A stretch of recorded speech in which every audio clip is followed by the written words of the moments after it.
All right. Plaintiff's called Jake Tapper. Jake Tapper?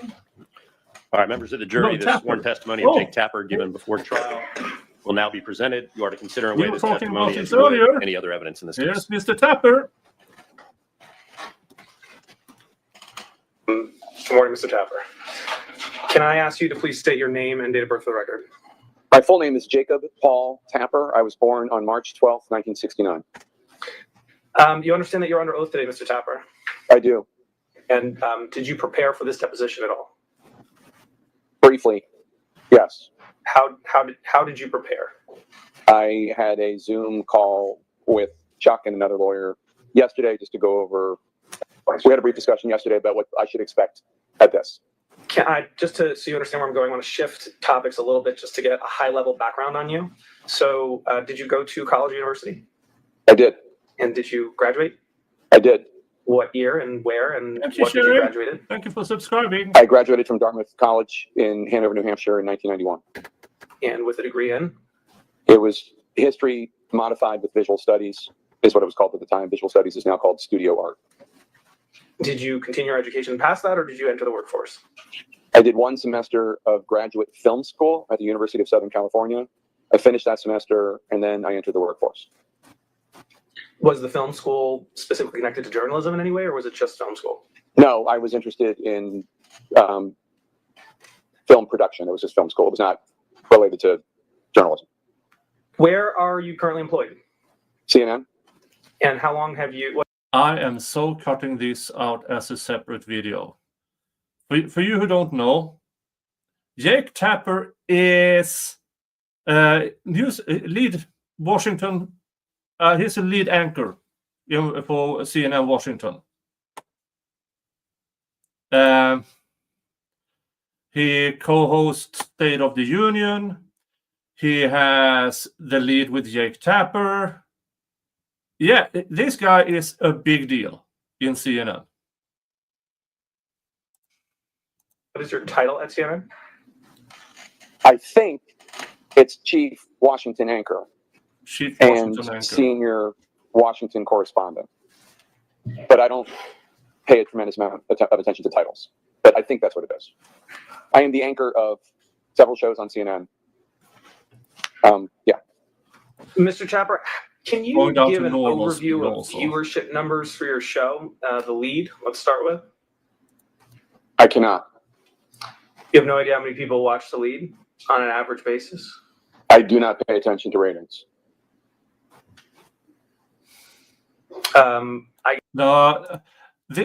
He's good. Oh, this is wordplay. This is wordplay. Does he pay attention to the actual ratings? No. Is he being told if they are good or bad? So this is okay. Here we are at another level of wordplay. Now we need to pay attention here. Yes, and maybe use the word ratings differently than I'm not really looking for. Well, what do you mean by ratings?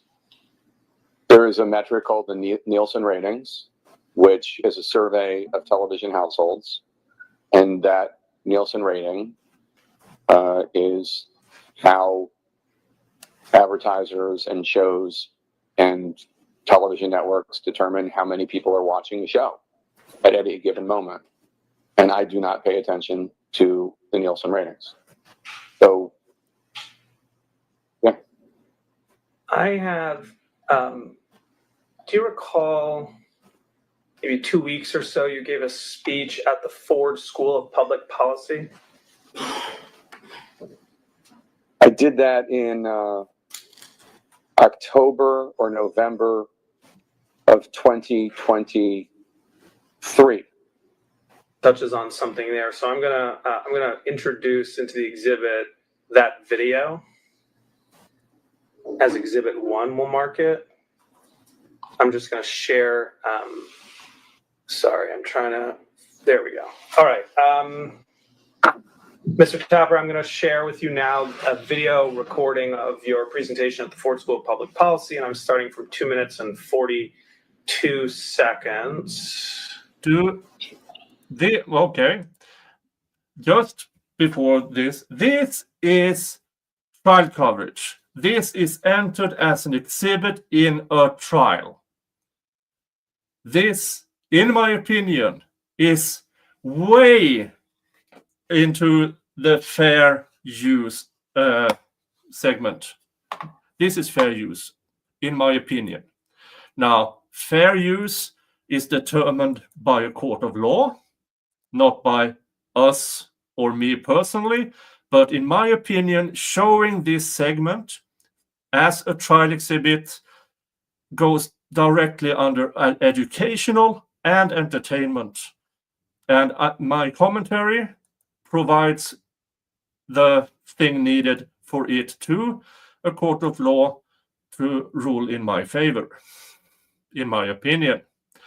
So do not strike me, And here we go. And I think the question is, if all you care about is clicks and newsstand sales and circulation, and you don't care at all about the truth and the facts, you end up with a settlement with Dominion election system, right? So, I mean, that's... Yeah. Oh, he's referring to what happened with the Dominion voting machines, which many people had to settle with. Yeah. And how about that? CNN settled in this trial.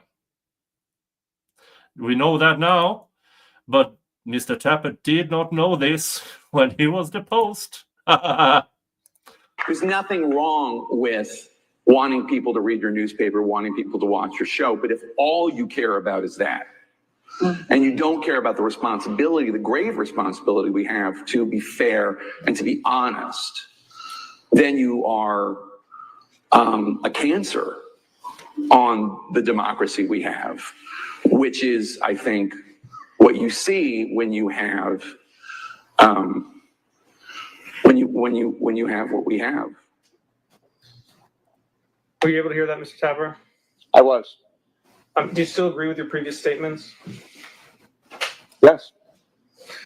I want to push back on that, Mr. Tapper, because I'm just talking here about whether or not a news organization that tells willful lies is a cancer on society. Can you answer that question?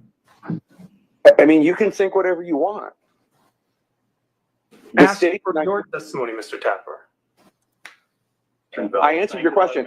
I made a statement about the non-hypothetical, months-long campaign against Dominion voting, against Smartmatic, against all the people that participated in the process in 2020. It was a months-long campaign that was undermining democracy for the benefit of one particular political leader.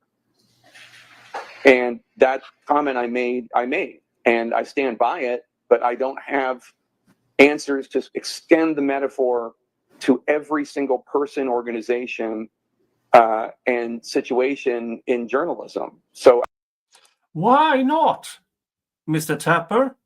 Why would you not extend that to this? Because it's still lying in a segment about a person who lost his livelihood.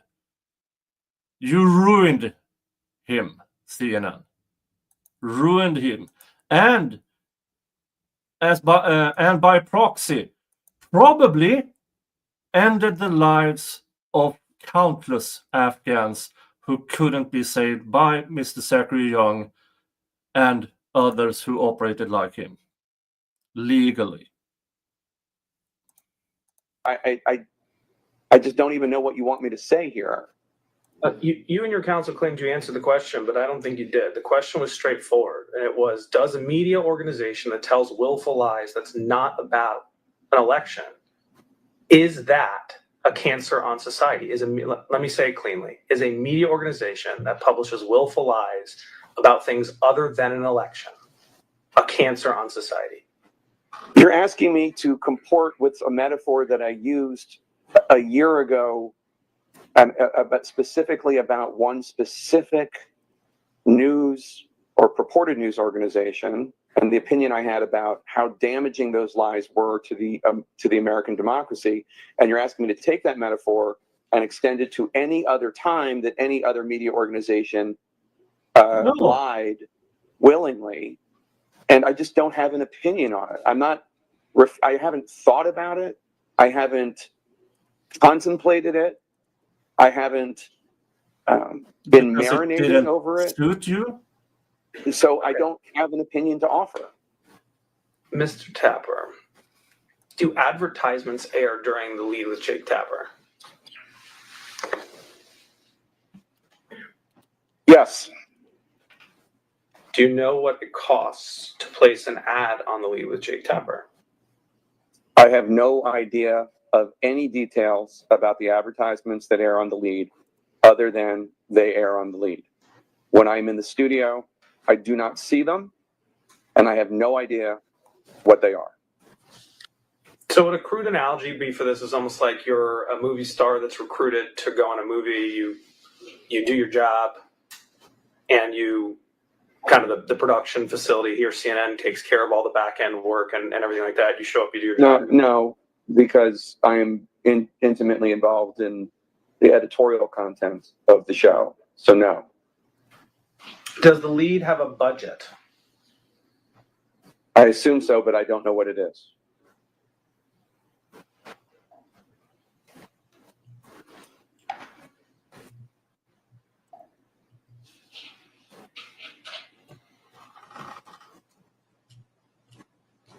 Do you have any idea of how that budget is determined?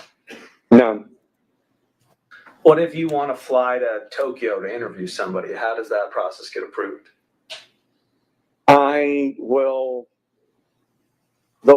Generally speaking, do you want me to give you an example of something that's not hypothetical? Sure. So for instance, when I went to Israel last October or November in there, the horrible attacks happened. I don't remember if CNN management asked me or I asked CNN management, but Anderson Cooper and Aaron Burnett were there very quickly. And I made it clear that I would like to go whenever there was an opening for another anchor to go. And I told my executive producer, and I told the executives that would be in charge of such a thing. But beyond that, I'm not involved in figuring out where the money comes from, figuring out who pays for it, figuring out who comes with me, how it works. CNN is a big news organization in terms of personnel and global reach. So when I arrive, there is a functioning newsroom in Tel Aviv, and I go and I do my job and I focus on the editorial content of my show and the reporting that we are providing for CNN and CNN International. But I am not paying any attention at all to how any of that has happened. Just like I'm not paying any attention, for example, when I went to the site of the former Nova Music Festival, the massacre that took place there. I'm also going there. I say I want to go there. So in other words, you profit out of misery, which was what CNN claimed Zachary Young did was so bad doing. Isn't that strange? When you do it, it's good. Profiting from misery. When Zachary Young actually saves lives, it's bad. Can we go there with some survivors? And obviously we need security. That's my request. But I am not in charge of any of the how do we do it. Other people do that. Are you ever denied a request because it would be too expensive? I'm sure it's happened. I cannot think of an example, but I'm sure it's happened. But I also have a rough idea of what is a reasonable request. So I'm not making requests. So, hey, it'd be great to do a special on the the beaches of the French Riviera. I mean, I'm not doing that. I'm pretty focused on the news. Every now and then there will be like a shoot, but generally speaking, those are driven by the shows per se, more so than by me. Although it works both ways. So fair to say you use your requests professionally and appropriately for news items, and when it comes to appropriate news items, CNN pays what it needs to get you to where you need to be to do the reporting. If CNN approves it. If CNN approves it. And sitting here today, can you recall a time when they didn't approve a request you made? There have been times that I wanted to do something, and it might have been that they needed me to be in DC because of anchoring responsibilities. They don't like it when Wolf Blitzer and I are taking vacations at the same time. They like one of us to be around. So I can't recall one for financial reasons, but that doesn't mean it didn't happen. I know that it generally does happen that they like me to be in DC during, periods where there's a lot of news going on in DC. You're familiar with the underlying piece that was on your show, the Mark segment? Do you know what I'm talking about when I refer to the Mark segment? I remember, because of this lawsuit, I'm aware of it, yes. How does, so I'm going to refer to that as the segment, okay, that piece with Alexander. Okay. How does a segment like that help the success of a show like The Lead? I cover veterans issues a lot. I cover Afghanistan a lot. Relatively speaking, I should say. And I wrote a book about Afghanistan. I've been to Afghanistan. I did a special about Afghanistan. So it's a story I care deeply about. I don't know that it necessarily actually benefits CNN or The Lead to do international stories. One of the reasons why I'm at CNN is because CNN covers international news in a way that a lot of news organizations, networks like ABC, NBC, CBS don't do as much.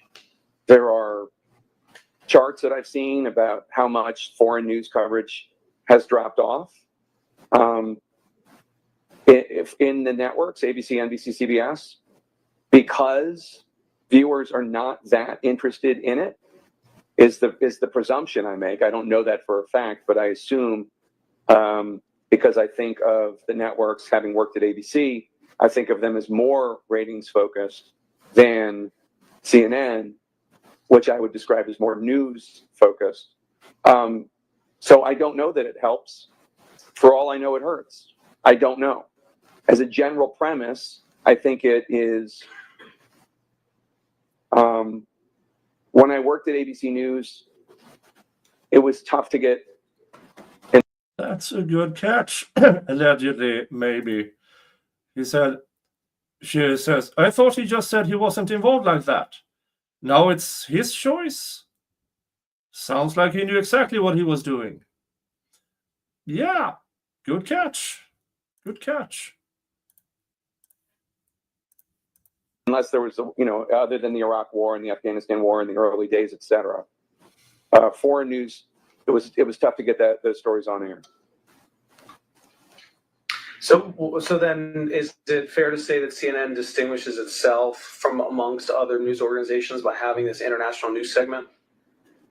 I don't know if there is any positive or negative effect of doing story, like in terms of reputation, in terms of ratings, in terms of revenue. I have no idea if there is any impact at all doing international news stories. I have no idea at all. I do them because they're important. I don't do them for the other reasons that I just talked about. And so my question is this one of the ways CNN distinguishes itself by having an international news silo?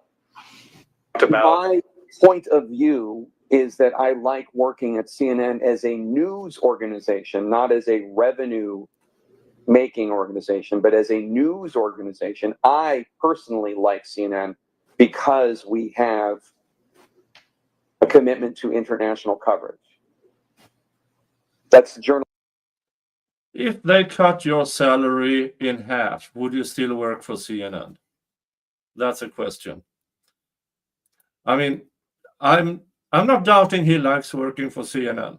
He has he is a huge news anchor. He has his own show. He anchors all other shows. But he does this because he gets paid to do it. He makes profit out of this. He makes profit out of misery. Again, so what's the difference? Well, I say what the difference is. Zachary Young actually saved people, while CNN reports on misery. That's the difference. That's my preference for journalism. That is not, I think it helps our reputation. That is not, I think it raises money. It's none of that. It's just my personal opinion about what I like about it. I also like that we, in my view, aspire to not be liberal like MSNBC or conservative like Fox, but we try to be a news organization, that any political persuasion could watch. That's also something else I like about it. And how does CNN accomplish that? We have Democrats on, we have Republicans on, we have liberal commentators on, we have conservative commentators on. If there's a story about a controversial issue, I hope we aspire to cover it in a way that is fair. Mr. Tapper, do you believe there is a financial benefit to sensationalism in reporting? It depends. Can you elaborate, please?